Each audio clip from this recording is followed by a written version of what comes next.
Muy bien, pues vamos allá. Bienvenidos todos a esta nueva sesión del Seminario de Prácticas Mágicas en el que nos va a hablar lo comentábamos off the record hace un momento, Carlos Garcés, que ya es un veterano, probablemente de los más veteranos, porque no tenemos mucha gente que haya repetido por tercera vez. Que haya hablado un par de veces, sí que hemos tenido algunos, pero que haya hablado tres veces, esto es casi es una excepción.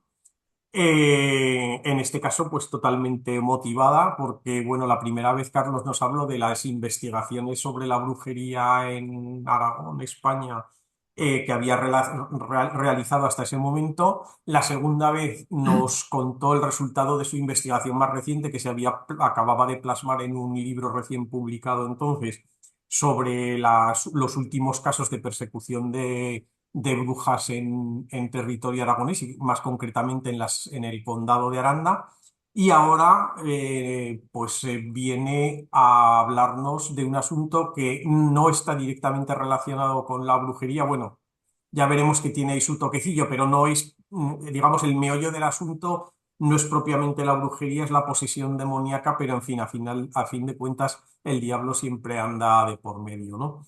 Entonces, bueno, pues para los que no estuvieran en las otras dos sesiones o no se acuerden, porque por el seminario pasa mucha gente, no se puede uno acordar del currículum de todo el mundo. Carlos Garcés es investigador del Instituto de Estudios Alto Aragoneses, es miembro del proyecto Nimue, al que pertenece también Eva Lara, que nos acompaña esta tarde y del cual yo soy el investigador principal. Y pues bueno, se ha dedicado intensivamente a trabajar sobre estos temas. De hecho, además de las primeras investigaciones de las que nos dio cuenta que ya se habían plasmado en un libro, de las que se plasmaron en ese segundo libro y de las que acaban de recogerse en otro libro también de recentísima aparición, pues ha ido publicando otros trabajos relacionados con el tema, bueno, entre otros asuntos, porque también es un miembro de la Junta Directiva de la Asociación Astronómica de Huesca. O sea que, en fin, es es que casi tiene un perfil renacentista, ¿no? Muy propio para la época en la que centra sus investigaciones. Y bueno, pues sin más preámbulos, Carlos, cuando quieras puedes compartir la presentación y ya nos metemos en harina. Sí, la comparto y me decís a ver, si se ve bien.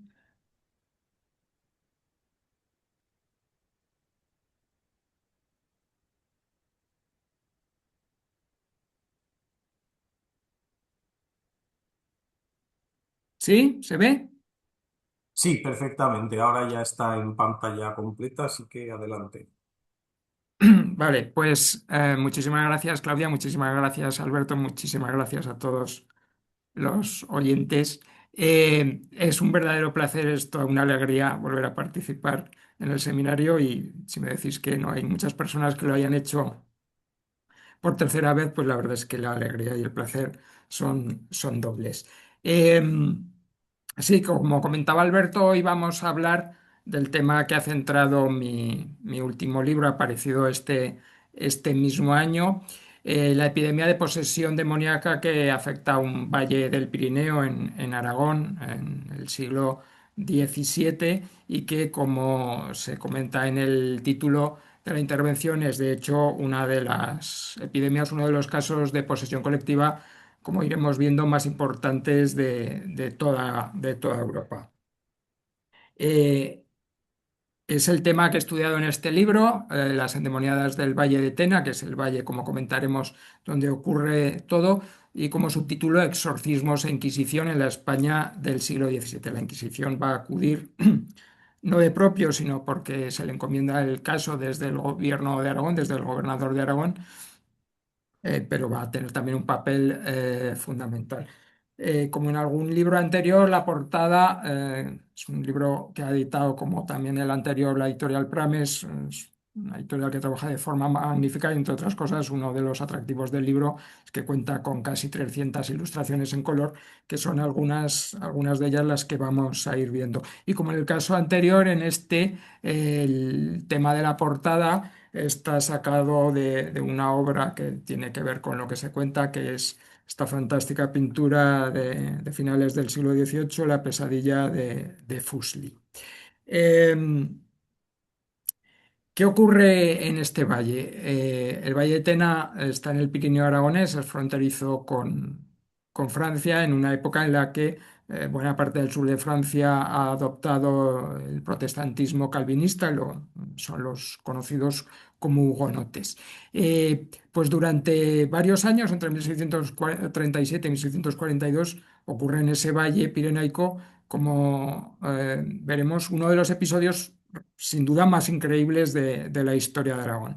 Hasta 60 mujeres, que son en su mayoría muy jóvenes, sufren durante todos esos años síntomas y enfermedades tan extraordinarios que todos los que se acercaron hasta ellas y los vieron, los interpretaron evidentemente en el contexto de la época como posesiones diabólicas, como posesiones demoníacas.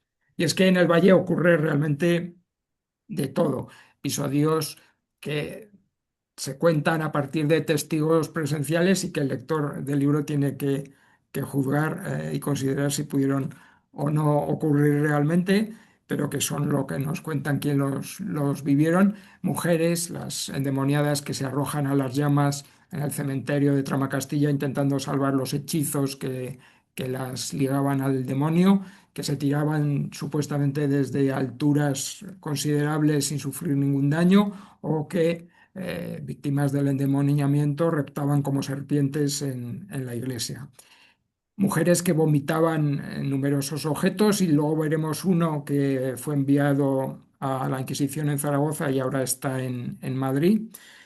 Un episodio muy singular también, la muerte a los 2 meses de llegar al valle del inquisidor del Tribunal de Zaragoza, que acude a ver lo que estaba sucediendo en el Pirineo, o jóvenes que desarrollan tanta fuerza que son necesarios varios hombres adultos para sujetarlas, o que entienden supuestamente también el latín de los exorcistas, pese a ser todas analfabetas. Y por supuesto, diálogos muy singulares entre los exorcistas y los diablos, que tienen nombres también muy curiosos que veremos después, que poseían a estas mujeres. Eh, el escenario es el valle, pero afecta todo lo que veremos, sobre todo a dos localidades del mismo: Tramacastilla, que es donde más endemoniadas hay, hasta 50 con diferencia, y el otro es Sandiniés. Eh, Iremos viendo algunos de esos casos, algunas de estas mujeres, por ejemplo, Magdalena Lope, que posiblemente jugó un papel principal en todo lo que ocurrió. El propio Ángel Gari, que había estudiado con anterioridad estos sucesos, la calificaba de líder de las posesas. Ya veremos que el diablo que supuestamente la poseía, que era Barrabás, era el diablo al que obedecían todos los demás demonios, es decir, que a Magdalena le obedecían todas las demás chicas, pese a tener, como vemos, 15 años. Otras mujeres que figuran entre las endemoniadas, que comentaremos más tarde, y eh, tres hombres que son a los que se considera responsables de lo que está sucediendo y que son los que van a ser juzgados, torturados y condenados por la Inquisición. Pedro Arruebo, con mucho el principal protagonista de todo lo que sucede, su amigo Miguel Guillén, y un francés que en en buena medida va a ser atropellado por los acontecimientos, Juan Larraz, y que será también detenido y juzgado con posterioridad.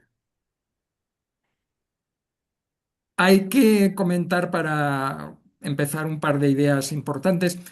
Uno puede pensar que estos acontecimientos ocurren en el Valle Tena porque es un valle montañoso, un valle aislado, y hay que considerar en primer lugar que este tipo de fenómenos, estas epidemias de posesión demoníaca colectiva, pues eran relativamente frecuentes en la Europa y en la América católica de esta época. Y de hecho, con muy pocos años de diferencia, hay también dos casos muy famosos.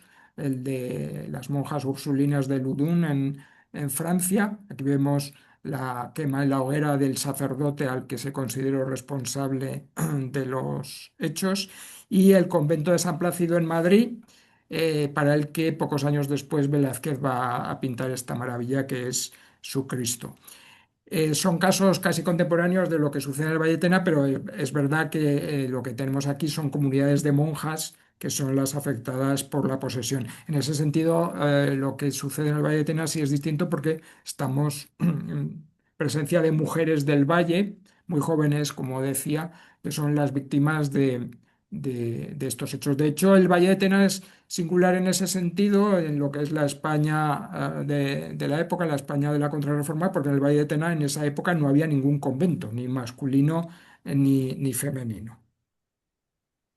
Y otra idea sobre la que volveré al final, porque se ha producido una novedad muy recientemente, es que si pude llevar a cabo la tarea de investigación previa a la realización del libro fue gracias a los mormones. Aquí tenemos a Joseph Smith, el fundador de la religión mormona en el siglo XIX en Estados Unidos, y lo que vemos a la derecha es la entrada del depósito subterráneo que los mormones excavaron en una montaña de granito a unos 25 kilómetros de Salt Lake City, la capital de Utah, un depósito a prueba de explosiones nucleares donde depositaron la documentación que están microfilmando y reproduciendo desde hace más de un siglo en todo el mundo. Digo en todo el mundo porque a Huesca, a mi ciudad, de poco más de 50.000 habitantes, llegaron hace ya casi 40 años y microfilmaron, a cambio el archivo obtenía gratuitamente una copia,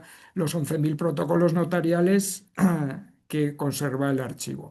Esos microfilms, eh, con la memoria histórica en buena medida del Alto Aragón, están aquí en el estado de Utah, en este depósito inviolable.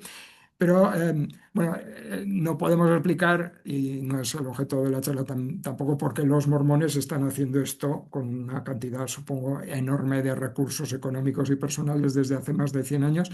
Pero bueno, es una bendición porque desde más o menos el año 2000 todo ese fondo universal que han ido recogiendo en todas partes lo han volcado en una web, familysearch.org, de consulta gratuita, y allí todo lo que microfilmaron en su momento en el Archivo Histórico Provincial de Huesca está digitalizado y sin limitaciones de horario. Podía haber ido al archivo aquí, que es donde están esos fondos originales, pero sin limitación de horario ni ningún problema, y pudiendo además descargar los documentos también libremente desde la web, pues eso me permitió avanzar enormemente, porque del Valle de Tena se conservan de esta época unos 200 protocolos notariales, cuya consulta me facilitó mucho este recurso, que curiosamente se ha constituido en uno de los recursos patrimoniales, yo creo, más importantes que hay en el mundo. Al final volveré sobre ello porque justamente la consulta de esta web ha permitido hacer un nuevo un descubrimiento bastante singular.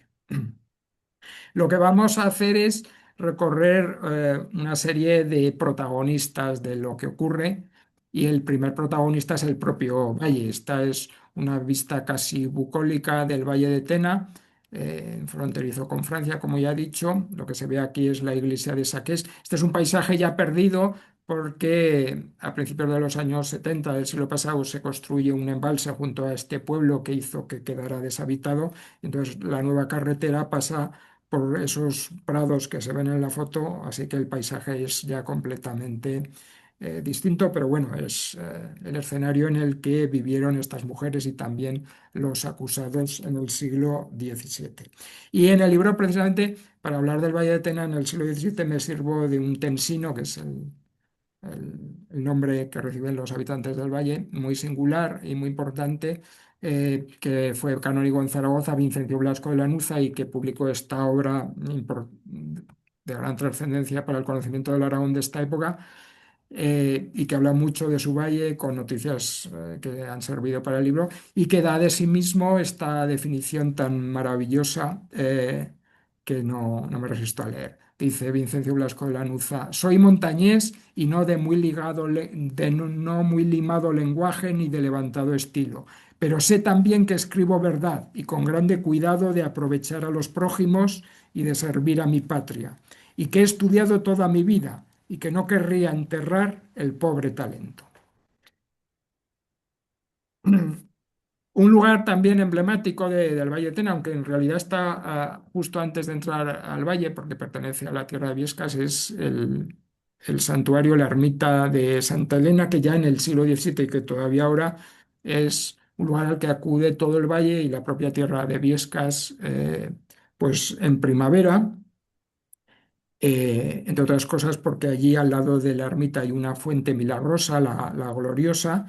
Yo no había estado hasta este año, justo cuando se acababa de publicar el libro, y la verdad es que es una ceremonia, una celebración fantástica, es lo que se llama la Romería de las Cruces, porque acuden vecinos de más de 30 localidades, cada uno con su cruz parroquial y bueno, al final se forma un cortejo antes de la misa, que es todo un espectáculo fabuloso de devoción y, y de costumbre. Los dos lugares en los que ocurre todo son fundamentalmente, como decía antes, Tramacastilla y Sant Inés. Esta es la iglesia de Tramacastilla en la que, como comentaré después, acabó siendo enterrado el inquisidor que subió al valle para, para informarse en persona de lo que sucedía y que, como decía, es el lugar que más sufrió estos acontecimientos. Hay que pensar que Tramacastilla vivió una verdadera catástrofe, un apocalipsis que además se prolongó durante varios años a partir de un censo demográfico que se hace en Aragón pocos años después. Está claro que Tramacastilla tenía en esa época unos 250 habitantes. Y si decimos que llegó a tener 50 mujeres endemoniadas y la mayoría eran jóvenes, eso significa que prácticamente todas sus jóvenes estuvieron afectadas por una serie de acontecimientos muy extraordinarios durante mucho tiempo y que eso tuvo que disturbar, que transformar por completo la vida de Tramacastilla durante todo ese tiempo. Y es que duró mucho lo que ocurrió. Empieza en 1637, pero todavía se documenta en el libro una reunión de los habitantes de Tramacastilla con el obispo en septiembre de 1641. El obispo de Jaca en ese momento era este monje, Mauro Villarroel, y ante todo el pueblo de Tramacastilla comparecen el párroco y las autoridades y se lee en el documento que los vecinos deseaban suplicar al prelado que les mirase con ojos de misericordia a él y Dios, y que se apiadaran del grande trabajo y calamidad que padecían con tantas personas espiritadas y atormentadas del demonio, como habían dicho el lugar. Pero esto lo están diciendo en 1641 y todavía todo había comenzado 4 años antes. Es decir, que realmente la vida de Tramacastilla y en conjunto la del Valle pues sufrió una crisis difícil de considerar. Y el otro pueblo, la verdad es que es un lugar paradisíaco. El Valle de Tena es uno de los destinos turísticos también importantes en Aragón. Esta es una fotografía que hice cuando estuve recorriendo el valle antes de publicar el libro de Sandiniés, y al fondo pues Peña Telera, uno de los picos más importantes del valle, y aquí donde es párroco Francisco Blasco de Lanuza, que como comentaré después es también uno de los protagonistas de la epidemia de posesión, pues aquí hubo hasta 10 mujeres atormentadas del demonio, según los testimonios que poseemos. Si hablamos de protagonistas, el gran protagonista en muchos sentidos es Pedro Arruebo, que es el principal de los tres acusados por la Inquisición y que es todo un personaje desvergonzado. Es el señor de la Artosa, que es esta hacienda que también quedó abandonada y de hecho cubierta por las aguas, como veremos después cuando se construye el embalse de Búbal. Aparece como señor de la Artosa porque él y su familia vivían aquí, pero en realidad no eran señores en absoluto. El señor de este lugar era el monasterio de San Juan de la Peña. Este es el único señorío feudal, de hecho, del Valle de Tena, y ellos son los arrendatarios vitalicios de esta hacienda que en realidad pertenece a los monjes. Ya decía, Pedro Arruebo es todo un personaje. eh, Uno de los hechos que lo definen es, en primer lugar, su desaforada vida sexual durante los juicios en la Inquisición, a partir de testigos que lo declaran, se le acusa y finalmente él lo confiesa bajo tortura en las cárceles secretas de la Inquisición, que su vida sexual ha comenzado a los 12 años teniendo sexo con una becerra en su propia casa, aquí en la Artosa. Es una escena absolutamente tremenda porque en la cámara de tortura y en el Palacio de la Aljafería le acusan, entre otras cosas, de haber comido hígado de hombre. Y luego uno descubre que haciendo eso se accedía a la invulnerabilidad prácticamente ante la tortura. Se suponía que eso formaba parte de un maleficio que hacía que los acusados no confesaran bajo tortura. Y como se sospechaba que es lo que ocurría con Arruebo, justamente para romper ese maleficio en la cámara de tortura, tal y como se describe en la documentación inquisitorial, le hicieron beber agua bendita, rociaron su cuerpo con agua bendita antes de torturarle y le pusieron incluso reliquias en su cuerpo. Él, como pone en la pantalla, se las daba de ser un hechicero benéfico. En esta época era muy común entre los matrimonios del valle y en otras muchas zonas el temor a estar ligados. Eso significaba que pensaban que habían sufrido un maleficio que les impedía tener sexo y por tanto tener hijos. Eso era estar ligados. Y Pedro Arruebo afirmaba, y era lo que llegó a ser creencia común entre sus vecinos, que él era capaz de desligar parejas, era capaz de romper esos maleficios. Él lo que buscaba sobre todo era conseguir dinero de esas parejas, pero fundamentalmente aún más tener sexo con esas mujeres casadas a las que se acercaba con esos propósitos. Pedro Arruebo es un insensato que, entre otras cosas, además de decir que era capaz de desligar parejas, alardeaba de tener demonios familiares que había comprado de un francés o de poseer textos heterodoxos como la oración de San Cipriano. Bueno, ese tipo de actividades lo va a llevar a ser juzgado ya por primera vez, primero por el obispo de Jaca y luego por la Inquisición. Finalmente la Inquisición lo destierra por 6 años prácticamente de todo Aragón y de lo que es el personaje, y es un hecho casi increíble, lo que ocurre después es que aparece un año más tarde en Madrid, en la corte, y consigue, por vías que se intentan explicar en el libro, que el propio inquisidor general le levante el destierro.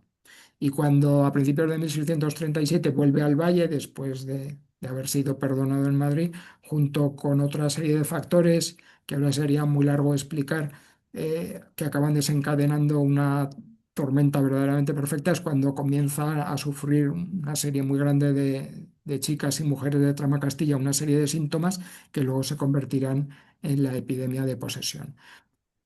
Cuando vaya a ser detenido más tarde, Pedro Arruebo volverá a marchar y de hecho en esta segunda ocasión irá hasta Roma y allí intentará conseguir un nuevo perdón, en este caso en la corte pontificia. A la vuelta es cuando será detenido y ya juzgado por la Inquisición y no saldrá ya, al menos con vida, de las cárceles inquisitoriales en Zaragoza. Y este que vemos es justamente el lugar en el que vivió. eh, en el fondo del Valle del Río Gállego. Todo esto que vemos ahora es parte del embalse. En el centro de la imagen está la finca de la Artosa. Y aquí vemos de nuevo la Artosa, detrás el pueblo de Saqués, cuya iglesia podíamos ver en la fotografía anterior sobre el fondo, por delante del fondo de la sierra. Esta imagen es especial, esta fotografía es especialmente significativa porque nos muestra muchos de los escenarios de la crisis. La Artosa en el centro, aquí a la izquierda Saqués, arriba Tramacastilla, el pueblo en el que hubo hasta 50 endemoniadas, que vemos que estaba separado apenas unos centenares de metros si llega de la Artosa. Más arriba a la izquierda, en el margen de la fotografía se entrevé Sandiniés, que es el otro pueblecito que también estaba muy próximo, y a la derecha está el valle y el pueblo que se ve en el margen derecho es el Puello, que es donde estaba la Casa del Valle y donde estuvo preso Arruebo en más de una ocasión antes de ser llevado a Zaragoza. Y esta fotografía absolutamente maravillosa, en 4 planos de Antonio García Omedes, nos muestra el que, como comentaba antes, es el verdadero señor feudal de la Artosa. Arruebo y su familia durante generaciones aparecen en la documentación como señores de la Artosa, de esa finca que hemos visto, pero no eran más que los arrendatarios que pagaban un censo anual a quien era desde la Edad Media el verdadero señor del lugar, que era el monasterio de San Juan de la Peña, uno de los lugares de historia más importantes de Aragón, donde están enterrados sus primeros reyes, y que nace en esa peña, en un lugar mágico que luego veremos con más detalle. Luego, tras sufrir un gran incendio, los monjes construyeron un nuevo monasterio en esa parte superior más soleada. Detrás se ve Peña Oroel, junto a la que está la ciudad de Jaca, y al fondo nevado el Pirineo, que es precisamente donde se ubica el valle de Tena. Bueno, todo es muy singular en el caso de Arruebo. Arruebo y ahora su antigua casa es como el monstruo del lago Ness del Pirineo, porque este lugar donde ocurrieron tantas cosas, cuando se construye el pantano de Búbal, quedó anegado. Pero lo que ocurre, que es normalmente como está, tal y como se ve en la fotografía de la izquierda, pero cuando hay pocas lluvias y baja el nivel del embalse, hay veranos en que la casa donde vivió Pedro Arruebo emerge de las aguas, cada vez más fantasmal, cada vez más derruida, pero en lo que es una historia muy adecuada a lo que ocurrió en el siglo XVII. A veces la finca de la Artosa se puede ver así cuando el agua está muy, muy, muy baja. Los otros protagonistas, dejaremos para el final las verdaderas protagonistas, que son las mujeres, son una serie de clérigos que tuvieron mucho que ver, como se explica en el libro, en lo que ocurrió. A uno ya lo he mencionado, es Francisco Blasco de Lanuza, que es el párroco de Santiniés, uno de los 2 lugares afectados. Como explicó en su momento Manuel Gómez de Valenzuela en sus estudios sobre el Valle de Tena, estos párrocos del siglo XVII son ya una nueva clase de sacerdotes muy diferentes a los que vivían en el valle en el siglo anterior.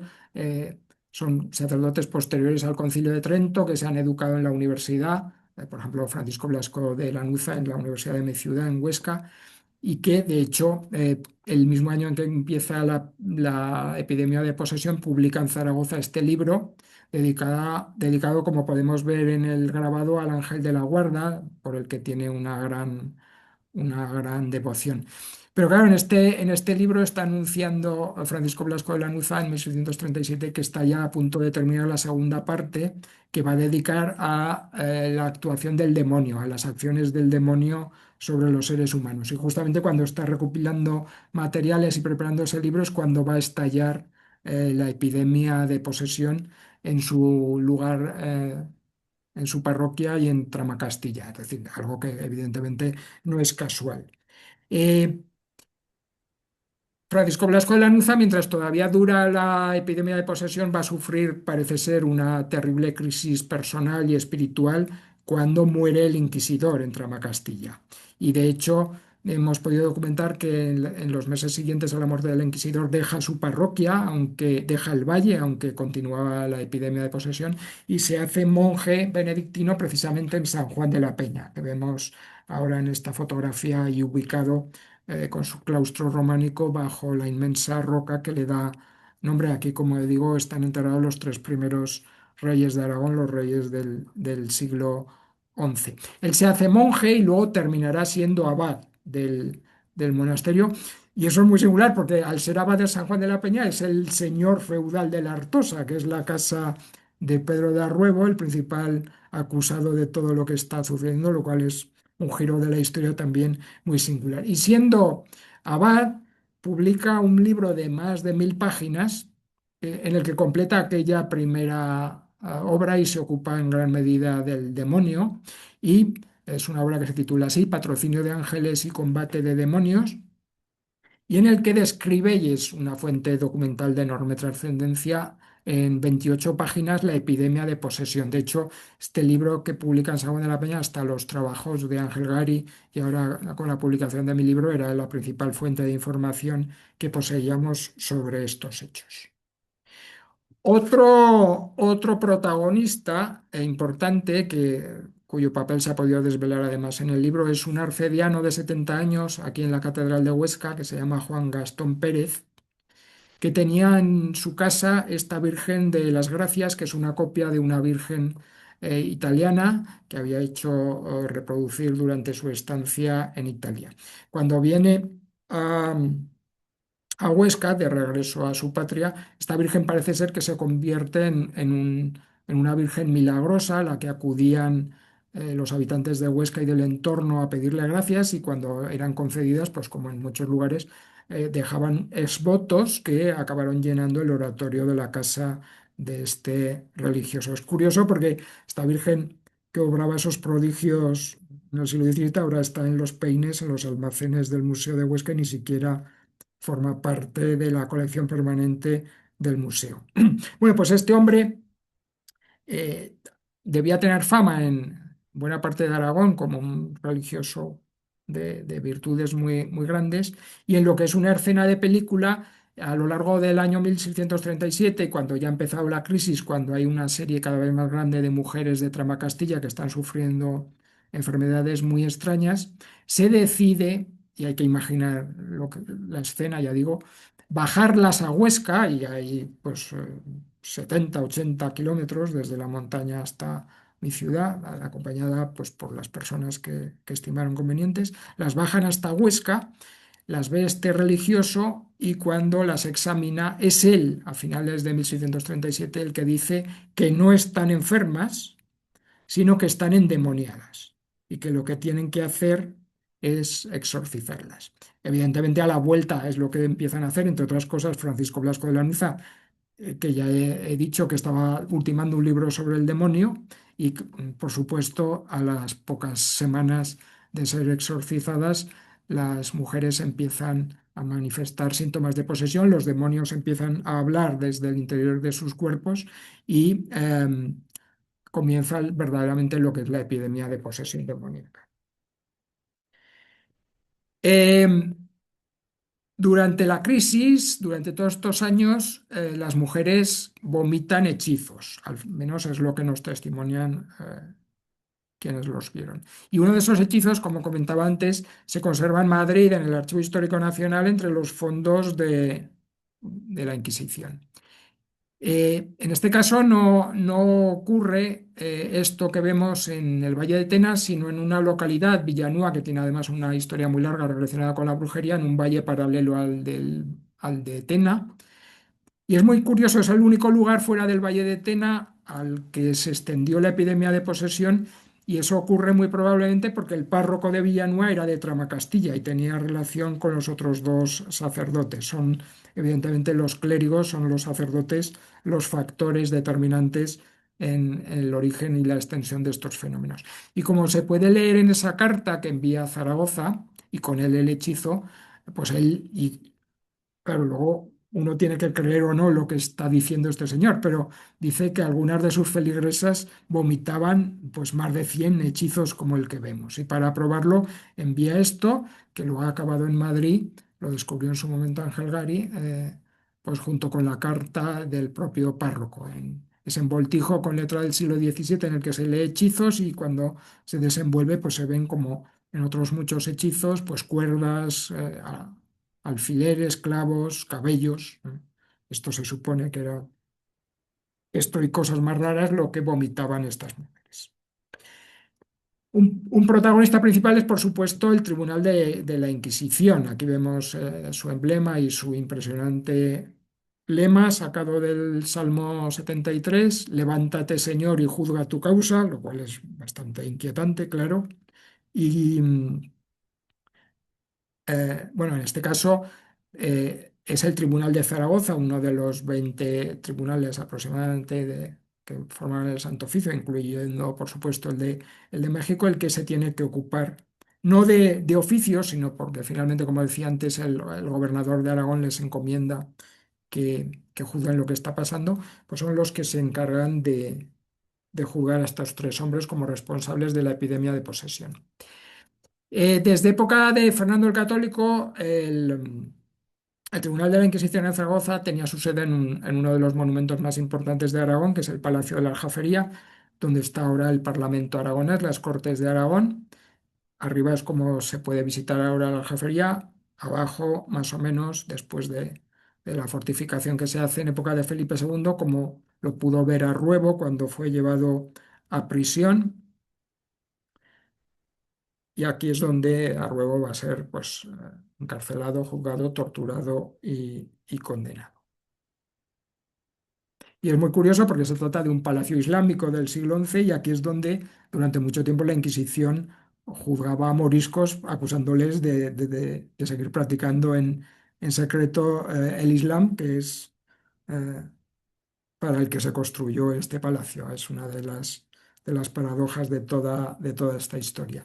Y en relación con Arruebo y la Inquisición ocurren hechos muy, muy impresionantes que nos habla de una imagen también de la Inquisición a lo mejor muy, muy alejada de lo que es pues eso, la impresión que tienen muchas personas sobre la Inquisición, que evidentemente los propósitos últimos, los fines de la Inquisición son abominables, pero como institución, como organismo, pues la verdad es que es muy impresionante. A mí me ha impresionado mucho ver, por ejemplo, que el Tribunal de Zaragoza escribía una carta a sus superiores, el Inquisidor General o el Consejo de la Suprema en Madrid, y que esa carta 4 días después era leída y contestada en Madrid. El sistema postal de la Inquisición en esta época era impresionante.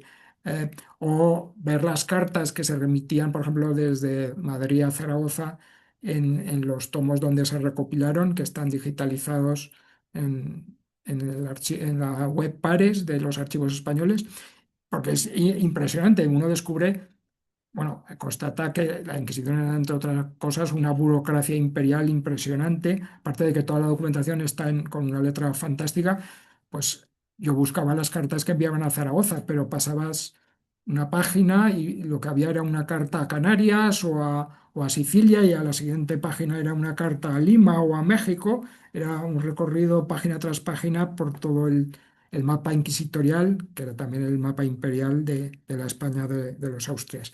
Y durante el juicio a Ruebo y sus cómplices ocurren en el Tribunal de Zaragoza y en la Aljafería hechos que son casi increíbles, que son también de película. Por ejemplo, como explica uno de los inquisidores de Zaragoza a sus superiores, en un momento determinado Arruebo pide audiencia y cuando entran en el Tribunal de la Inquisición en Zaragoza, pues ocurre esto. Pidió audiencia y entró en ella el más terrible y feroz hombre que se puede pintar, sin hacer reverencia al Santo Cristo que está en la sala del tribunal, que parecía estaba echando fuego de los ojos, de manera que obligó a nuestro colega a advertirnos recogiéramos los tinteros y tijeras y campanillas que había en la mesa con estar fuera de las barandillas del tribunal el dicho reo, que realmente se conocía que no era él el que hablaba, sino el diablo por su lengua. Hay que imaginar, pues eso, los inquisidores allí casi acongojados recogiendo los instrumentos de escritura de la mesa. Es una imagen que contradice todo lo que podemos a veces imaginar, ¿no?, sobre la Inquisición.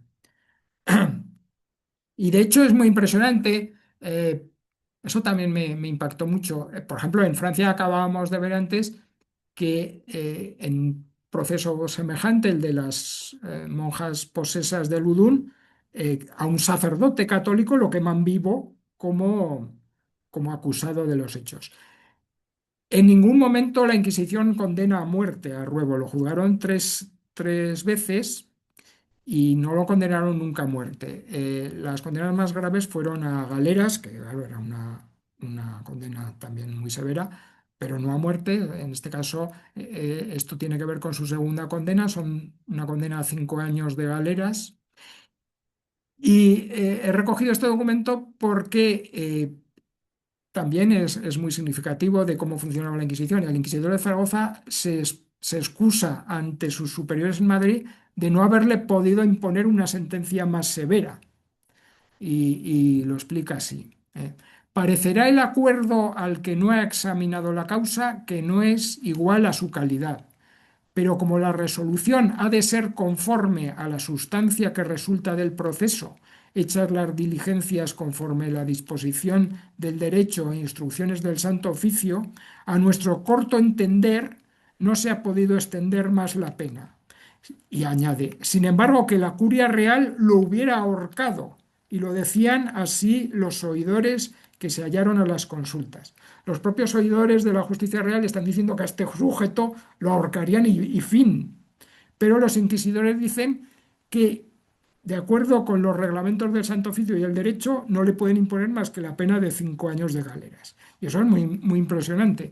En todo momento queda claro el extraordinario legalismo que rige las actuaciones de la Inquisición, se ajustan por completo a lo que era su norma. De hecho, es muy impresionante porque las mujeres, a través de sus supuestos demonios, dicen siempre que no saldrán de sus cuerpos hasta que no muera Ruevo. Y entonces con haberle dado una muerte más o menos discreta en las cárceles de la Aljafería, pues a lo mejor se hubiera solucionado la cuestión. Que a lo mejor es lo que podemos pensar con la imagen que hay común sobre la Inquisición que habría sucedido. Pero algo así para un inquisidor seguramente era absolutamente inconcebible. Hacer algo más allá de las normas y aún más un asesinato antijudicial, como vemos a través de este documento, era algo que no cabía en sus cabezas. Y hay documentos que se conocían ya, pero que reproduzco en el libro. Este es el testamento del inquisidor que sube a, a Tramacastilla y al Valle de Tena y que 2 meses después muere. Y hace testamento ahí ante un notario del Valle y será enterrado en la iglesia de Tramacastilla. Que yo, el doctor don Bartolomé Guijarro y Carrillo, inquisidor apostólico del Reino de Aragón, residente en el Palacio Real de la Aljafería de la ciudad de Zaragoza y de presente hallado en el lugar de Tramacastilla, estando enfermo y en mi buen seso, revocando los testamentos anteriores, hago y ordeno el presente mi último testamento. Y a continuación viene el testamento. Y luego hay otro documento en relación con su muerte, claro, muere 2 meses de llegar completamente sano al valle, entre sospechas de que él también ha sido endemoniado, hechizado. Y este documento es un debate que se hace luego en la Aljafería con participación del médico que tenía el Santo Oficio en Zaragoza, que además se apellidaba Garcés, como yo, como vamos a ver, y llega a la conclusión de que realmente ha muerto hechizado, y eso también es muy, muy impresionante. Leo la página. Acerca de la enfermedad y muerte del inquisidor doctor don Bartolomé Guijarro, nuestro colega, se ha hablado que le habría causado algún maleficio. Y discurriendo el doctor Garcés y otros sobre la relación de la dicha enfermedad, que fue una calentura lenta, que sola una vez le sangraron, y la que le sacaron la sangre fue muy buena, y la orina la tuvo siempre buena, y el cuerpo poco fatigado, sin dolor en alguna parte de él, el entendimiento sano y entero hasta la última boqueada, a partir de todos esos síntomas, han querido sospechar que habría habido algún maleficio. Y luego el episodio que cuentan a continuación es aún más impresionante. Y esta sospecha se ha fundado de más de lo dicho en que al dicho inquisidor le hurtaron, le robaron la ropa mientras estaba en Tramacastilla, le hurtaron un par de escarpines, calzas, calzoncillos y una camisa. Y conjurando las espiritadas, decía el diablo Roberto, que es uno de los diablos que hablaban en estas mujeres, que Barrabás, que era otro demonio, los tenía patentes, las ropas, en un aposento del cuarto bajo donde vivía el dicho inquisidor, pero que no los verían. Había dejado ahí la ropa, pero que no las verían. Y en efecto no los pudieron ver ni hallar. Le habían robado la ropa, habían sido los demonios, las habían ocultado, pero no se veía. Una serie de documentos casi novelescos. Bueno, y avanzando, otro de los grandes protagonistas del libro es, por supuesto, el demonio. Y a través de esas ilustraciones que aparecen en el libro, pues estuve rastreando iconografía demoníaca, alguna muy conocida y otras, como vamos a ver, menos.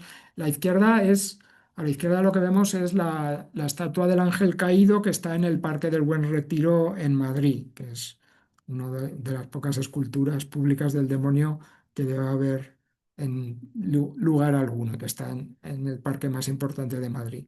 El de la derecha, que es realmente impresionante, es una escultura del siglo XIX que preside el púlpito de la Catedral de Lieja en Bélgica. San Agustín con el demonio, al que ha vencido de tal forma que le ha obligado a ayudarle mientras realiza los oficios y por eso le está sosteniendo las Sagradas Escrituras. Y un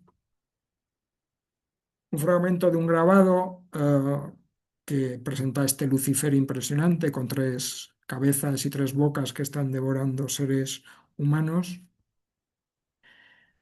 Hay una iconografía demoníaca, una tradición sobre el demonio en Italia que me dejó muy estupefacto, que tiene que ver con San Pedro Mártir de Verona, que habla de que el demonio se había apoderado de una escultura de la Virgen con el niño, se había introducido en su interior y cuando el santo lo exorciza, exorciza la escultura con una hostia consagrada, pues ocurre esto, que a la imagen de la Virgen y el niño le salen alas, cuernos, garras y una cola todo de color negro. Hay hasta dos imágenes de esta tradición extrañísima en la Italia del siglo XV que se recogen también en el libro.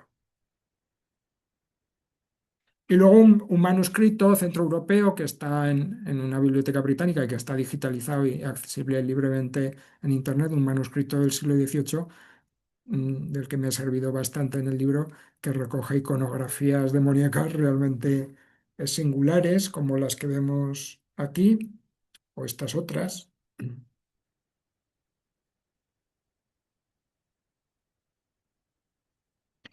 Bien, pero centrémonos ya en esta segunda parte en las que son las verdaderas protagonistas del libro y de lo que ocurrió en el Valle de Tena del siglo XVII, que son, por supuesto, las mujeres supuestamente endemoniadas.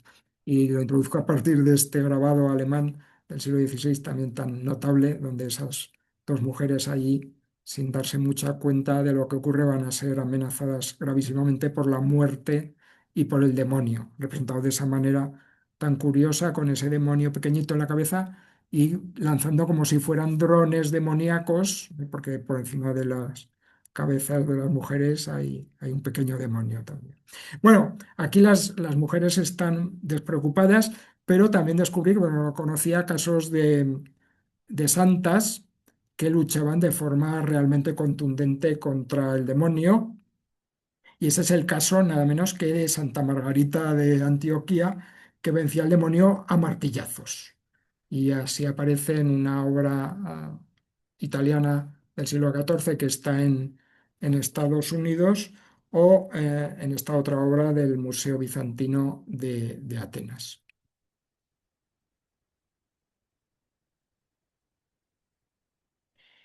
Este es un testamento que ya mostré el año pasado, pero que menciono porque, como comentaba antes, al hablar de los mormones se ha producido una novedad interesante. El año pasado comentaba, en relación con la brujería y Aragón, que uno de los testimonios más extraños y excepcionales de la historia de la persecución de la brujería en Aragón es que aquí contamos, a fecha de hoy, ya con 60 testamentos de mujeres que hacen testamento en la cárcel, en muchos casos antes de ser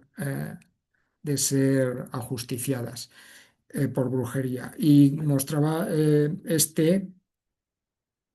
porque es cuando estaba reuniendo documentación para este libro sobre el Valle de Tena, es una de las mujeres que vive en el Valle de Tena, pero que no son endemoniadas, sino que son perseguidas por brujería. Porque La epidemia de posesión ocurre a partir de 1637, pero con anterioridad durante un siglo, desde 1524-1525, que es cuando se promulga un estatuto para perseguir la brujería en el Valle de Tena. Durante un siglo las mujeres del Valle son juzgadas y en muchos casos condenadas por brujería por las instituciones del Valle de Tena.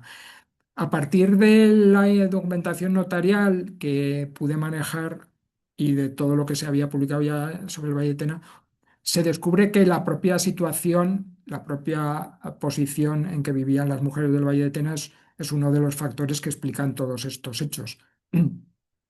Porque a lo largo de 2 siglos, a través de la documentación notarial, uno descubre que durante 200 años ni una sola mujer del Valle de Tena, fuera cual fuera su estatus social, aunque pertenecieran a las familias más importantes del valle, ni una sola mujer era capaz de firmar sus documentos. Así que hay que pensar que eran todas analfabetas. Las madres de los sacerdotes, de los notarios, eh, de los jueces del valle, las mujeres de los notarios del Valle de Tena eran todas analfabetas en esta época. Y lo eran evidentemente también las mujeres que eran acusadas y condenadas de brujería. Durante un siglo se acusa a las mujeres de brujería, durante un siglo eso lo hace la justicia del Valle de Tena, durante un siglo no interviene la Inquisición y a ese momento pertenecen estos testamentos. Para la preparación del libro descubrí, en buena medida gracias a la web de los mormones, 22 nuevos testamentos de los 30 que poseemos en la actualidad del Valle de Tena, que hacen la mitad de todos los de Aragón. Y traí este porque el de Inés Ezquerra, porque es realmente impresionante, porque va también en contra de todo lo que suponemos saber sobre la brujería y las brujas. Una mujer que es condenada por brujería y que pide ser enterrada en sagrado y que se lo pide al juez que la está condenando a muerte. Es un documento que ya presenté el año pasado. Y tiene que ver justamente con dos testamentos que han aparecido en las últimas semanas y aunque no tienen que ver directamente con el Valle de Tena, no me he resistido a comentar porque hablan también mucho de lo que fue Aragón en el contexto de la persecución de la brujería. El año pasado, al hablar de las brujas y la condesa, de mi libro anterior, explicaba que, a mi entender, el caso de María Vizcarreta en el año 1651 era el caso de la última mujer ajusticiada en España tras ser juzgada por brujería, cuando eso ya no ocurría en ningún otro territorio hispano, y que esta mujer, ahorcada por ser acusada de bruja en 1651, era de hecho la última bruja de España. Bueno, pues ahora posiblemente tengamos dos que fueron ajusticiadas 3 años después, que serían realmente las últimas brujas de España y que además eran mujeres de mi propia ciudad de Huesca. En mi primer libro, La mala semilla, uno de los últimos capítulos era sobre dos hermanas, Catalina y María Vicente. A una de ellas la juzgaba primero la Inquisición y luego en 1654 son juzgadas por la justicia de Huesca. En el libro no aparecía sentencia alguna y entonces, pues como explicaba en mi libro, no sabía realmente qué es lo que había pasado con ellas. Eh, lo último que aparece en ese juicio es que se las interroga en la cárcel que estaba en el Ayuntamiento de Huesca el 21 de diciembre de 1654. Pues hace pocas semanas, mi compañero y colaborador en estos temas, Sergio Domper, precisamente buscando a través de la web de los mormones, ha encontrado los documentos que voy a mostrar. Y es muy impresionante. Antes hablaba del recurso infinito que es esa web, pero todavía lo es más. Me lo explicaba Sergio cuando hace un año.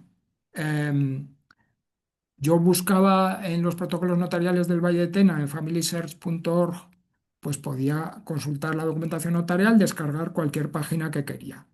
Bueno, después de que me explicara Sergio lo que había encontrado, volví a repetir la búsqueda y ahora, cuando encontrabas un documento que te interesaba, la web de los mormones, para descargarte en el ordenador el documento, te da 4 opciones y en una de ellas, al mismo tiempo que te descargas el documento, te lo transcribe y te da la transcripción.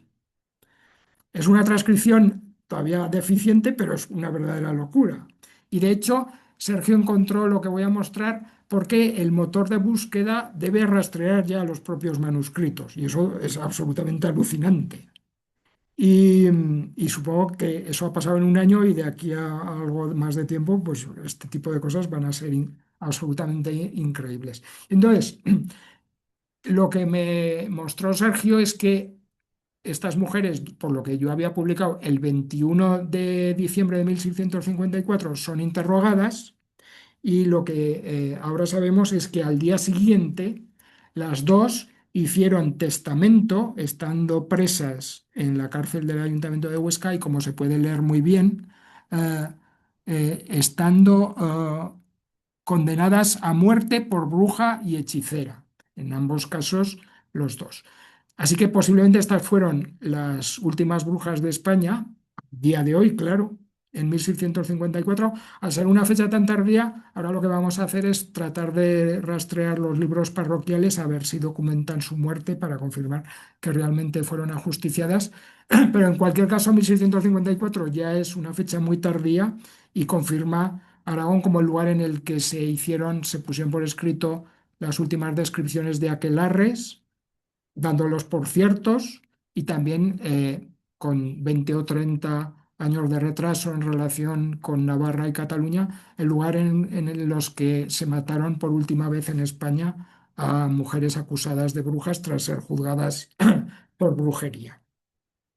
Pero de lo que estamos hablando es de la epidemia de posesión y las protagonistas, entre otras, son estas. A una ya la he mencionado, Magdalena Lope, esa adolescente a la que se supone que obedecían todas las demás, y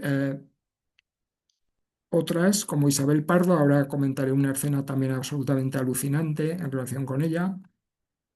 Valentina, de la que es la única de la que no se nos da el apellido en la documentación inquisitorial, que se dice que está poseída por 1 millón de demonios y que, como comentaré luego, es la protagonista de los exorcismos que se hicieron en la Aljafería. Otras mujeres, como una de las 10 de Saint-Inés, que es Juana Pérez, pero como comentaba Isabel Pardo, es la protagonista de un episodio particularmente singular. Isabel Pardo llega a ser amante de Pedro Arruebo cuando vuelve al valle después de ser perdonada por el inquisidor general y se va a desencadenar definitivamente la crisis de posesión. Y si hemos de creer a lo que finalmente Arruebo terminó confesando ante los inquisidores, Isabel Pardo era al mismo tiempo, o lo había sido, la amante del cura de Tramacastilla, que luego va a tener que lidiar con los exorcismos de esas 50 mujeres. Y lo cuenta en este documento, que es toda una película.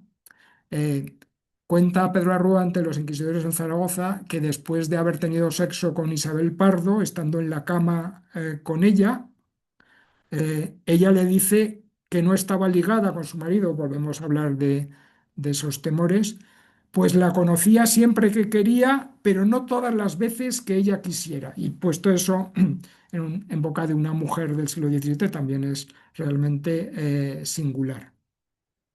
Y entonces la conversación habría continuado así. Pedro Arruebo le habría preguntado en aquella ocasión a dicha Isabel Pardo si había tenido amistad deshonesta con alguna otra persona, porque se murmuraba la había tenido.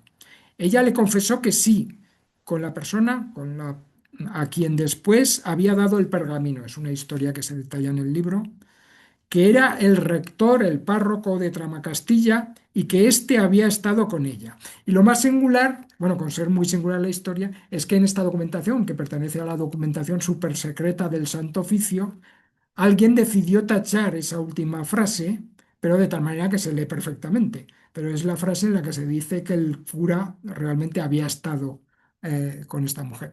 Luego, este párroco, Matías Jiménez, acaba siendo comisario de la Inquisición, nada menos, en los años siguientes. Y luego otras mujeres con algunos de los hechos que caracterizan sus historias. De Ana Picón, por ejemplo, se cuenta que tiene un pergamino del tamaño de la mano en la cabeza y que en ese pergamino están los nombres de los 72 demonios que han hechizado a estas mujeres, de las 72 hechizadas y de los 5 magos que las han hechizado con Pedro Arruebo a la cabeza. Y entonces, por todos los medios, los exorcistas tratan de hacer que esta mujer expulse ese pergamino que contiene la clave de mucho de lo que está sucediendo. Y otras de las protagonistas, eh, como por ejemplo Pascuala Pérez, que su demonio se las da, tiene ínfulas de nobleza y dice que se llama el Duque de Villahermosa, su demonio. Y es que eso pasa también en las epidemias de posesión de Ludum o de San Plácido en Madrid. Los demonios que poseen a estas mujeres tienen nombres y muchas veces esos nombres son muy curiosos. Aquí, como si fuera una especie de alineación de equipo de fútbol, pongo los nombres de estos demonios y los nombres de las mujeres que supuestamente estaban poseídas por ellos. Y pues hay clásicos como Satanás o Barrabás que mencionábamos antes, pero otros demonios se llaman Capitanillo, Don Lope, Roberto o Escribano. Escribano se llama escribano porque es el notario de los demás demonios. ¿Eh? Y en relación con su oficio hay una historia también que ahora no detallaré. Bueno, lo comento muy brevemente. Eh, Cuatro de las mujeres eran hijos de un notario de Tramacastilla. Entonces, escribano en la iglesia de Tramacastilla se dirige al notario como de tú a tú, en lo que es también una escena muy, muy singular. Y, y no es que lo diga yo que se llamaban así los demonios, sino que lo vamos a leer en boca de los propios inquisidores, en lo que es también uno de los episodios más impresionantes de toda esta historia. Cuando se muere, entre sospechas de haber sido hechizado, el inquisidor en Tramacastilla, en el Pirineo, deciden bajar a 6 de las chicas a Zaragoza y exorcizarlas en el propio Tribunal de la Inquisición. Y son otros de los episodios más notables de toda esta historia. Y cuando llegan las mujeres, acompañados de algunos familiares y de ese cura del que he hablado antes, Matías Jiménez, eh, pues escriben a sus superiores en Madrid esta carta a la Suprema diciendo que han llegado, quiénes son y los demonios que las poseían. Y este es el documento.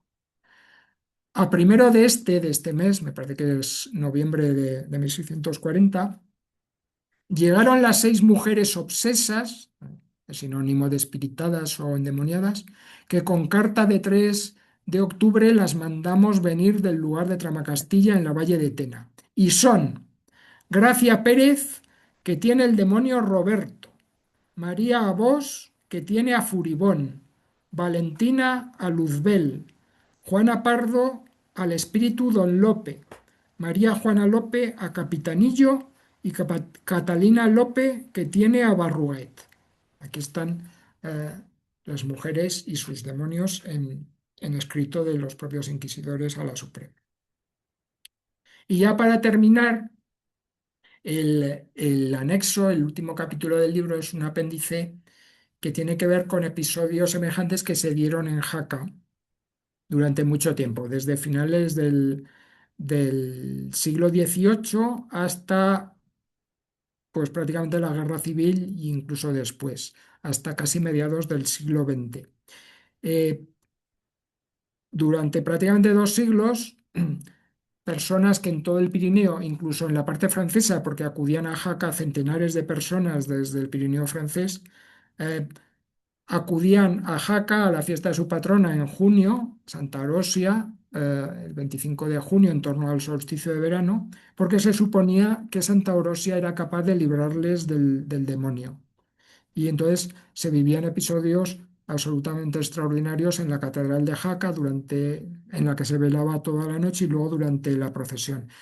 Y, y como podemos ver, hay fotografías como esta o como esta otra, una de estas pobres mujeres a la que le están poniendo cruces y objetos religiosos.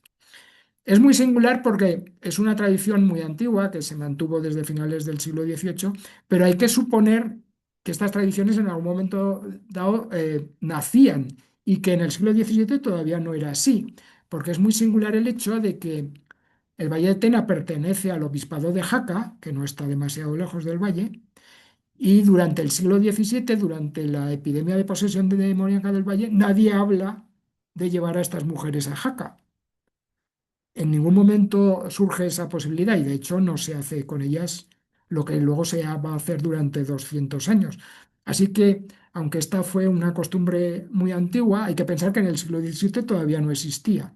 Desde finales del XVIII sí que hay ya una tradición continua de que desde el Pirineo español y también desde el francés a estas mujeres y también hombres, pero sobre todo mujeres, se las llevaba a Jaca, donde, como podemos sospechar a partir de fotografías como esta, se vivían escenas realmente impresionantes. Algunas de las últimas descripciones, y seguimos hablando de mujeres, de lo que ocurría en Jaca, tienen que ver con dos grandes mujeres, Carmen de Burgos, periodista y escritora, gran defensora de los derechos de la mujer, que estuvo en Jaca en 1922 durante las fiestas de Santa Orosia y que asistió a alguno de esos endemoniamientos supuestos y de la liberación de los demonios por intercesión de Santa Orosia y que va a publicar luego un artículo, incluso una novela. Y ya en época de la Segunda República, hacia 1933, estuvo también en Jaca y Yebra de Basa, que es un lugar relacionado también con Santa Orosia y donde también ocurrían fenómenos parecidos. Esta británica, Violeta Alford, una figura importante en el estudio del folclore a nivel europeo. Esta es una fotografía de un certamen folclórico que se hizo en Londres en 1930 y la chica que está con ella era de un grupo folclórico catalán que acudió a Londres. Pues Violet Alford también estuvo en Jaca y escribió, bueno, sobre lo que vio como parte de sus artículos y libros sobre el folclore europeo. Y con estas dos grandes mujeres terminamos esta historia que espero que no os haya aburrido mucho y, y que de hecho es uno de los episodios más singulares de la historia de Aragón y una de las epidemias de posesión demoníaca también más importantes de Europa. Muchísimas gracias de nuevo.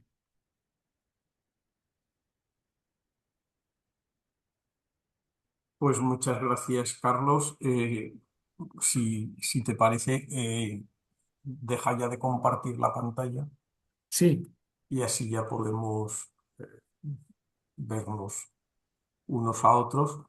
Bueno, yo quería preguntarte si o sea, cuando condenan a Ruebo, exactamente qué papel le atribuyen en toda esta historia.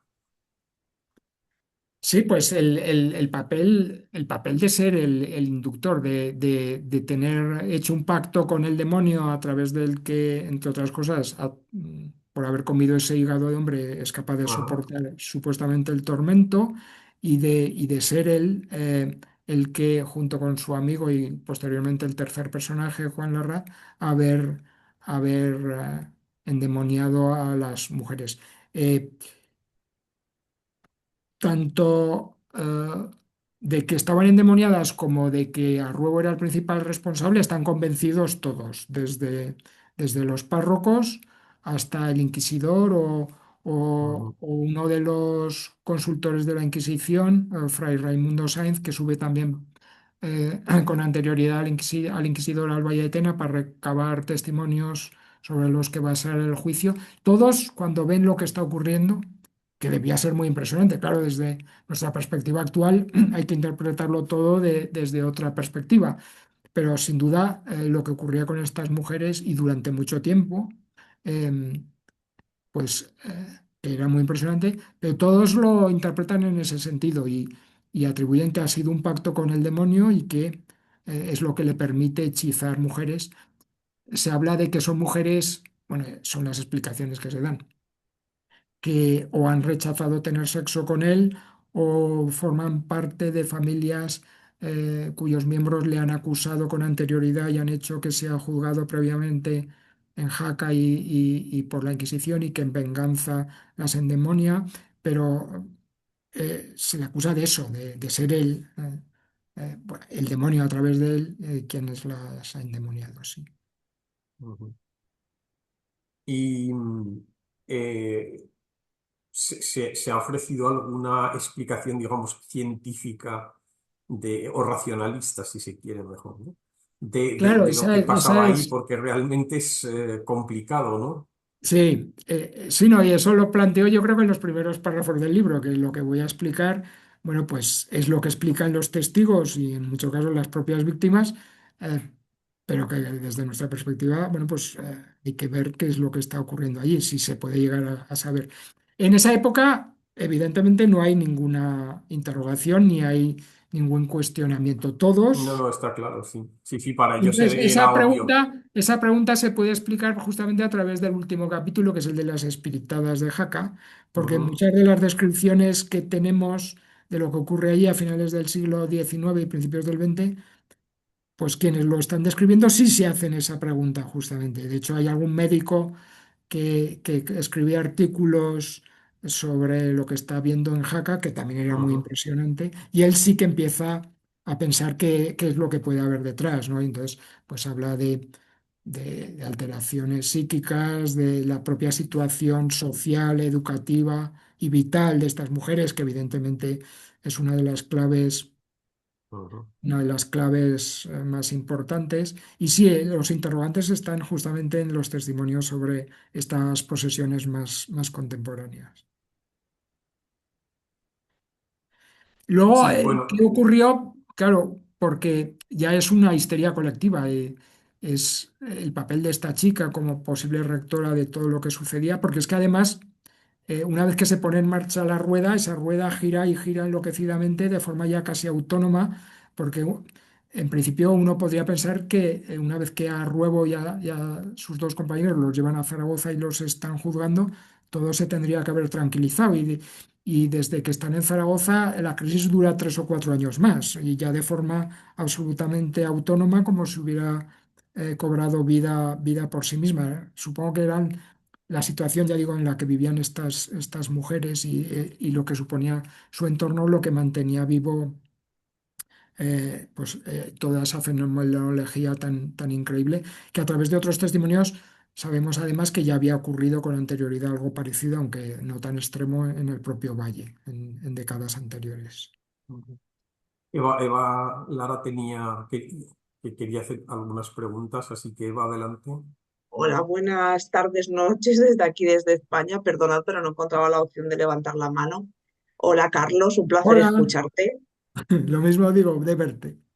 Bueno, tengo aquí al lado una persona que ha estado también escuchándote, pero que no quiere aparecer en cámara, que es mi hija Marta, que es una gran aficionada, se está haciendo una gran aficionada a estas cuestiones demonológicas. Ella también tiene una pregunta que ahora te haré, ¿vale? Empiezo con las Vale. mías, que está aquí roja como un tomate diciendo que no quiere aparecer aquí en cámara. Mira, tengo una cuestión, una pregunta, y es si has podido documentar si sigue presente en ese Valle de Tena y en estas poblaciones que has mencionado, en su tradición, leyendas, relatos, esta epidemia de posesión? O sea, ¿ha quedado algo en la actualidad? ¿Algún resquicio? ¿Algún...? No, no, en principio no. De hecho, Ángel Gari, cuando él estudiaba ya hace algunas décadas esta epidemia, porque él es el que empieza a estudiar por primera vez la documentación de la Inquisición, que es no solo en ella, pero donde más información y más directa hay sobre estos sucesos, que cuando lo hablaba en el Valle y que estaba trabajando sobre estos temas, pues que no era recibida pues, su intención con demasiado buen talante, y que tampoco había realmente ese recuerdo, ¿no? ¿No? Como algo todavía vivo. No sé si esto de lo que has hablado, de esta posesión así como colectiva, puede tener que ver algo con esto de lo que hablaba Henningsen de la epidemia onírica, ¿no? En sus estudios sobre las brujas de Zugarramurdi, él habla de esta epidemia onírica, esta histeria colectiva. ¿Podría tener algo que ver con eso? ¿O Sí, una sí, especie de sueños estereotipados? sí, yo tampoco he querido avanzar mucho más en eso en el libro, porque creía que limitarme a narrar lo que se puede reconstruir a partir de las fuentes era suficiente. Y de hecho el libro tiene una extensión importante porque ocurren muchas cosas y durante mucho Lo tiempo. tengo aquí delante. Pero claro, esa es la cuestión, y yo creo que sería importante avanzar en ese sentido. que las respuestas tienen que ser semejantes a las que están detrás de crisis parecidas. Yo ya digo, no soy especialista en ese campo, pero sí, tiene que haber histeria colectiva, lo que dices, epidemias oníricas, eh, las propias necesidades de los clérigos que están, el propio Francisco Blasco de Lanuza, que está preparando un libro sobre el demonio, pues está predispuesto a ver la acción del demonio en todo lo que está ocurriendo a su alrededor y de interpretarlo en ese sentido. Y aún más cuando desde Huesca este otro arcediano le confirma lo que podían ser ya sus temores de que lo que hay allí es una epidemia de posesión. Entonces se juntan toda una serie de factores oníricos y muy reales, porque la situación de la mujer en el Valle de Tena,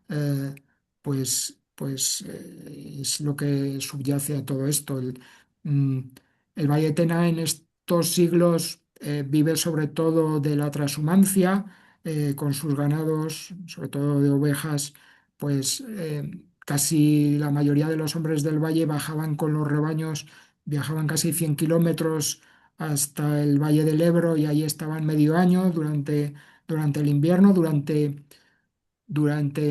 medio año, en lo más duro del invierno, la mayoría de las mujeres del valle estaban sin sus hombres, y esa también es una situación personal y social muy singular. Entre los que siempre estaban en el valle, que no se iban nunca, están Arruebo y sus cómplices, porque uno es sastre, el otro es cirujano, son de las personas que no abandonaban el valle de Tena.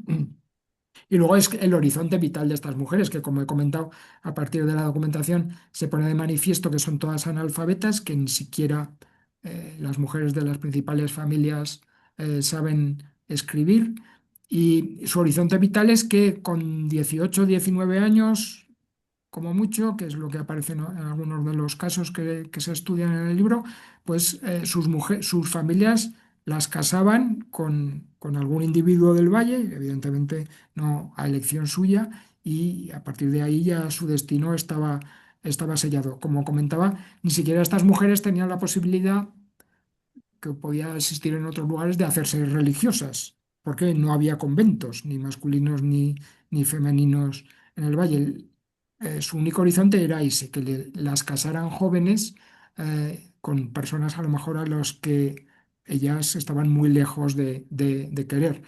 Y, y en ese sentido, pues hay que resaltar que muchas, si no la mayoría de estas posesas son adolescentes, como Magdalena López, la supuesta líder, que están pues en el umbral de esa situación, ¿no? De que sus familias las casen, pues a lo mejor con un verdadero indeseable, ¿no? Ujú. Y ya para terminar la pregunta de mi hija, tenemos aquí una gran aficionada a los expedientes de los Warren, que me imagino que os sonarán por las películas de Conjuring, etcétera. Entonces me pide que pregunte lo siguiente: si has tenido ocasión de profundizar algo en el cine actual, si has encontrado síntomas en estas mujeres posesas del siglo XVII similares a los que aparecen en el cine en la actualidad, porque tú sí que has mencionado antes, me ha apuntado lo de que se echaban de las alturas, ¿no? Y pues no se Sí, hacía nada, que reptaban, que movitaban hechizos, cuestiones tales, pero en el cine, por ejemplo, aparece mucho el tema de la aversión a los objetos sagrados, la levitación, movimientos corporales imposibles, xenoglosia y todas estas cosas. No sé si hay algún sí, síntoma parecido.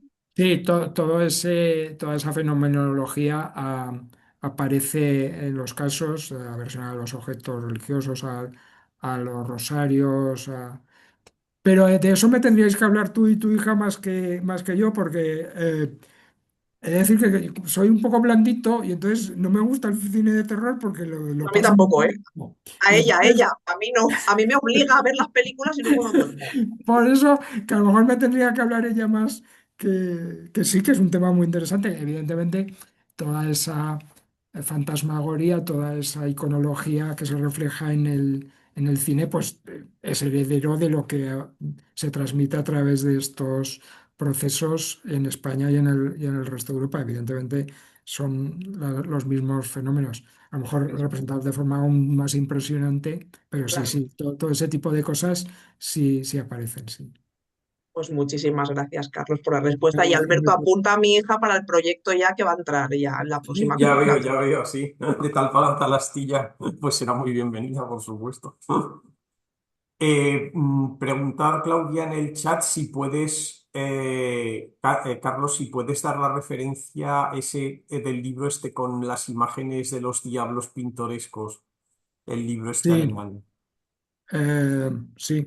Eh, espera un ¿Tienes? momento, espera un Cuando momentito. puedas, si quieres. Sí, no, espera un momentito. Ok, gracias.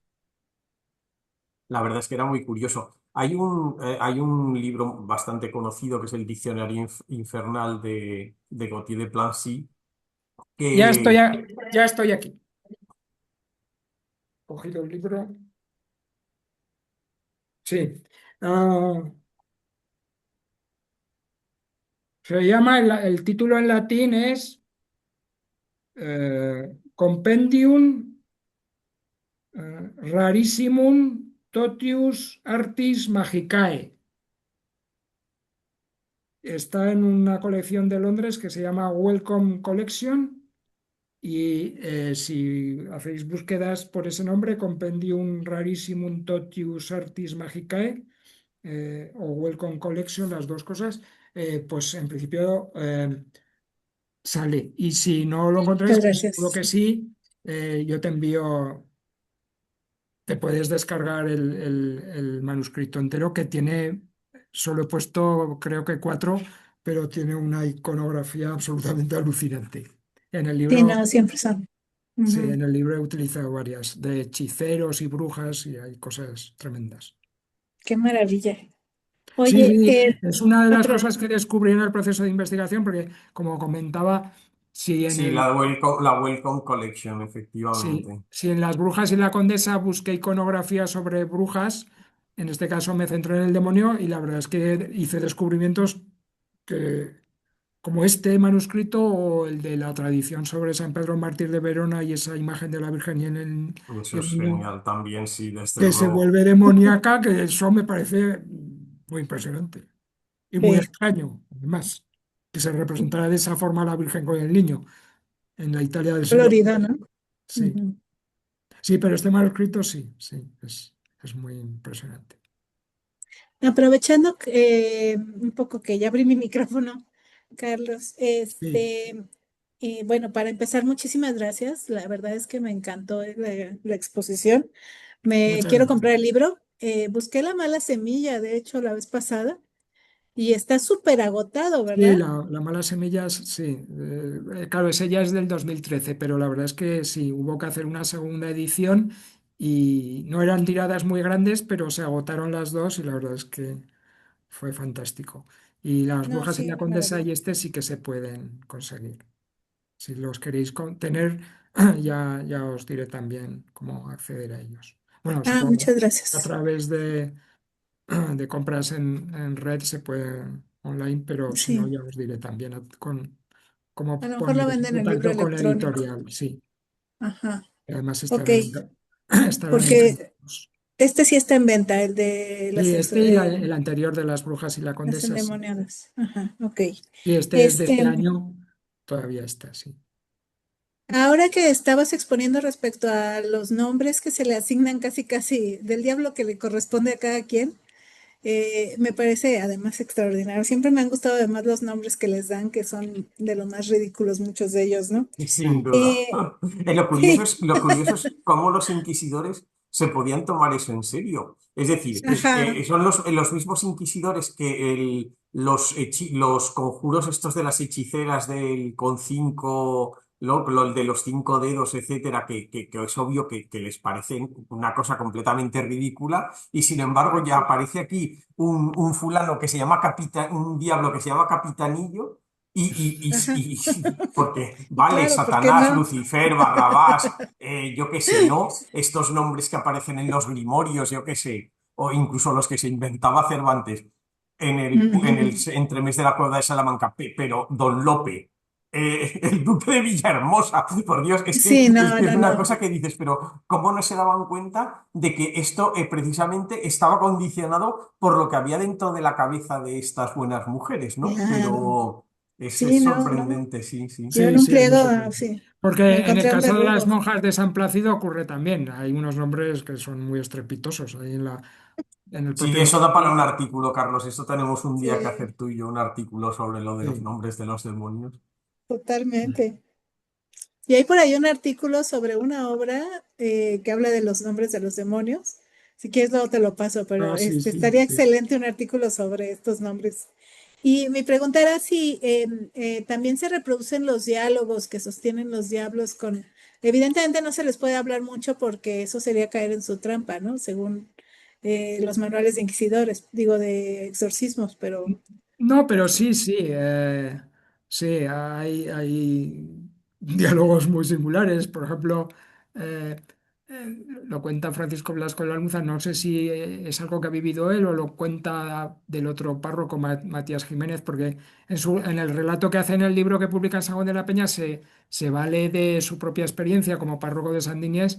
Pero claro, el núcleo central de todo lo que ha ocurrido es Tramacastilla, que es donde era párroco el otro cura, Matías Jiménez, pero dice que Blasco de Lanuza que cuenta con unos cuadernos manuscritos que le ha pasado el otro, que desgraciadamente se han perdido, y entonces el relato que hace en su libro, ya digo de 28 páginas, se basa en su propia experiencia y en el manuscrito de su compañero.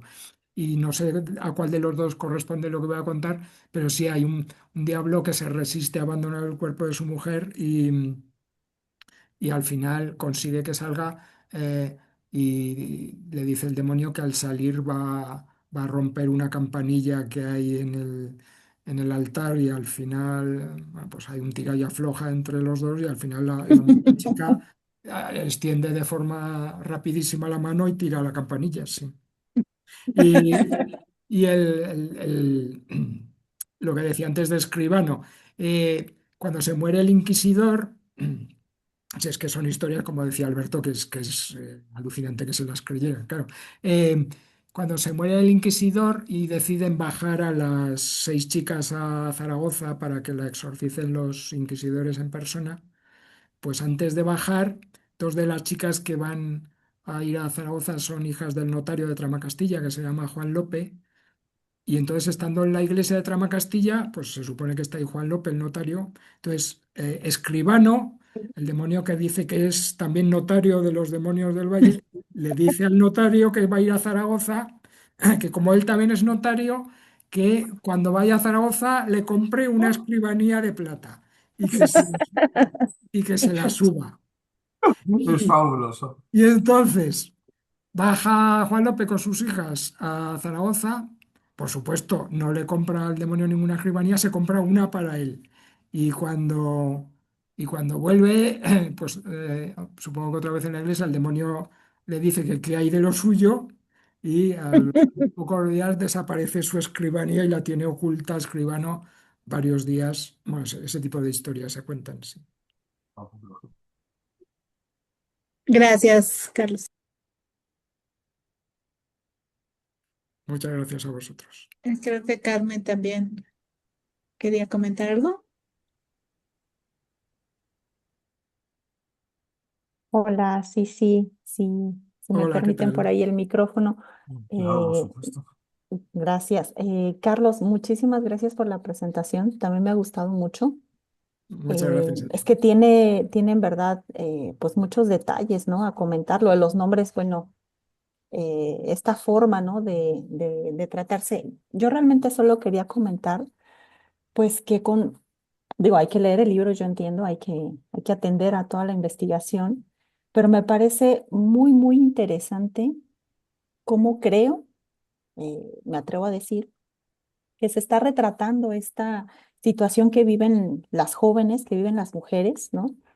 Eh, y cómo finalmente en este espacio de la devoción, de la religiosidad, se representa de alguna manera como que ahí se ve, ¿no? Esta parte de esta crisis en la que ellas están viviendo, ¿no? Lo que están, vamos, de lo que se están rodeando, ¿no? Esto, en la forma en la que se relacionan con el otro género, los destinos, ¿no? Como tú dices, que parece que estaban pues marcados, ¿no? Que no iba a haber más allá. Y luego, cómo a su vez hay cierta organización a su vez reflejada con los demonios, ¿no? O sea, el que haya el que es escribano, me parece así como una proyección, ¿no? De cómo se están también organizando y están reflejando eso. El jefe, ¿no? Que haya un jefe, o sea, Sí, no es claro. como todas las endemoniadas que somos nosotras o todas las que sufrimos, ¿no? Sino como nosotras mismas, ¿no? Tenemos esta relación incluso, bueno, que empieza a jerarquizarse. Y eso me parece a mí súper interesante. Lo Sí, vemos no digamos un caso espejo, me quiero decir, pero cuando vemos en narrativa, por ejemplo en México, en narrativa de orden mítico, cuando se habla de la enfermedad de alguien, hay espacios donde nos hablan también de cómo se proyecta socialmente en ese mundo otro con otros personajes, evidentemente también sobrenaturales o que tienen a veces tintes, ¿no? Incluso demoníacos, cómo se refleja, ¿no? Esa otra organización que pues es por reflejo de lo que están, del espacio social donde se está viviendo. Entonces, lo que nos cuentas a mí me parece fantástico. Dicen acá en México, ¿no? Cuando hay un chisme de algo, pueblo chico, infierno grande, todo mundo se entera, ¿no? Entonces hay una red, ¿no? Que se teje de lo que pasa. Y aquí lo que es, pues, verdaderamente impresionante es que, pues, no lo padece una, ¿no? Es porque efectivamente lo padecen todas, ¿no? Y el que lo sí, padecen todas es esa condición, ¿no? En la que están más o menos atrapadas esas mujeres en aquella época. Entonces, lo que nos has compartido para el seminario, pues es en verdad muy, muy interesante, es ejemplar, ¿no? Y nos hace pensar pues en más casos, ¿no? Y nos hace pensar en cómo de otras maneras o en otras manifestaciones, pues, de eso que puede ser sintomático para no solo una persona, sino para muchas personas, como en este caso para estas mujeres. Y pues sí, nada sí. más eso, muy, muy, muy, muy contenta de haberte escuchado y pues ojalá que, Muchísimas pues gracias. eso, Sí, que podamos hacer lectura. como comentaba, yo creo que esa es una de las claves principales, la situación personal y social de estas mujeres, o como hablaba con Eva, pues fenómenos o situaciones psíquicas o incluso de enfermedad mental. Pero eso, aparte de que ya se iba de lo que era el propósito del libro, que bastante tenía con contar, que fue mucho y todo lo que sucede va también más allá de mis propias competencias personales, pero yo creo que sí, que hay que, y yo estaría encantado, ¿no? De que este caso y otros pues sirvan de estudios en ese sentido, de análisis comparativos. Y luego lo de los demonios y lo de la estructuración de los demonios. Se llama Barrabás, que es el demonio principal que tiene esta chica, Magdalena Lope. El título que utilizan con él lo llaman el general de todos los demonios del valle. Y ahora me estaba acordando, porque claro, estamos hablando del Valle de Tena, pero descubrí y reproduzco también en el libro, que eso también me dejó muy alucinado, está en la Biblioteca Nacional de Francia, en París, en relación con la crisis, con la epidemia de posesión de las monjas ursulinas de Ludun, tienen allí, y está digitalizado y se puede descargar, eh, una confesión manuscrita del demonio Asmodeo, cuando va a salir de una de las chicas, de una de las monjas, y está, bueno, está firmado en francés Asmodée, pero es Asmodeo, y ahí explica que va a salir de la mujer y que al salir va a dejar una marca sangrante como señal de que ha salido del cuerpo, y habla de otros demonios compañeros suyos que están en otras monjas, y está firmado por él, por el demonio, y ese manuscrito está en la Biblioteca Nacional de Francia.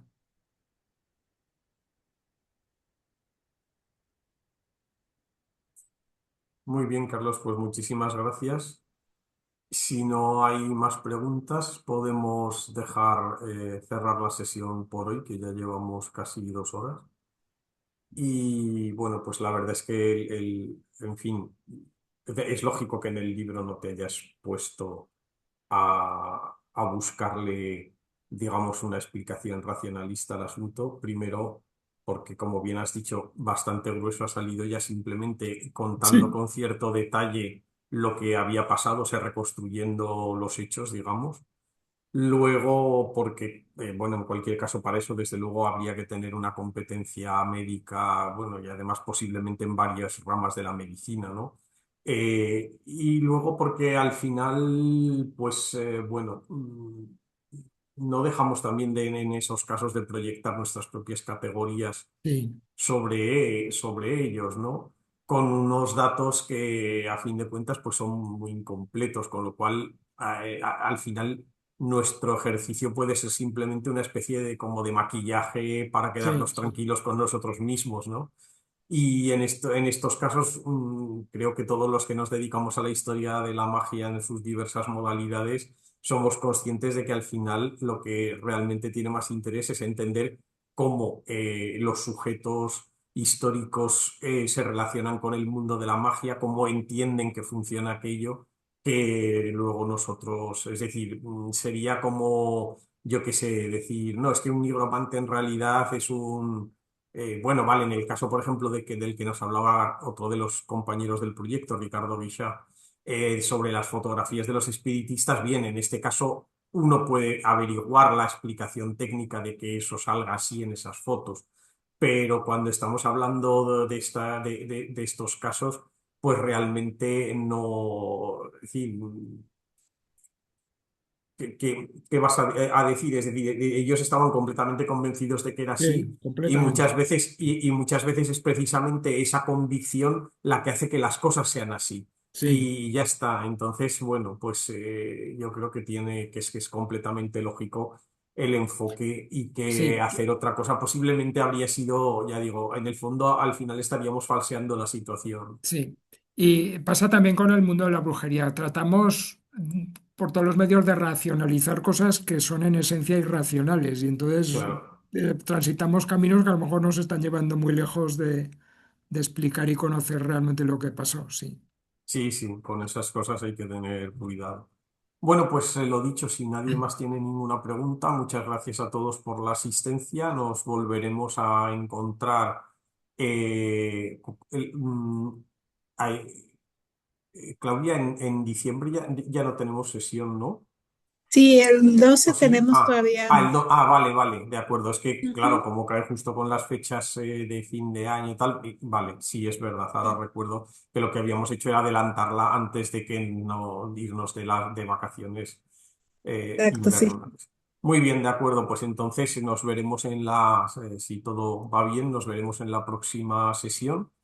Y lo dicho, gracias a todos por la asistencia y quedan convocados para la próxima. Y bueno, a los que no, a, a- a los asiduos del seminario que no han podido asistir, pues ya podrán ver la intervención cuando se suba la grabación, como es habitual en las sesiones del seminario.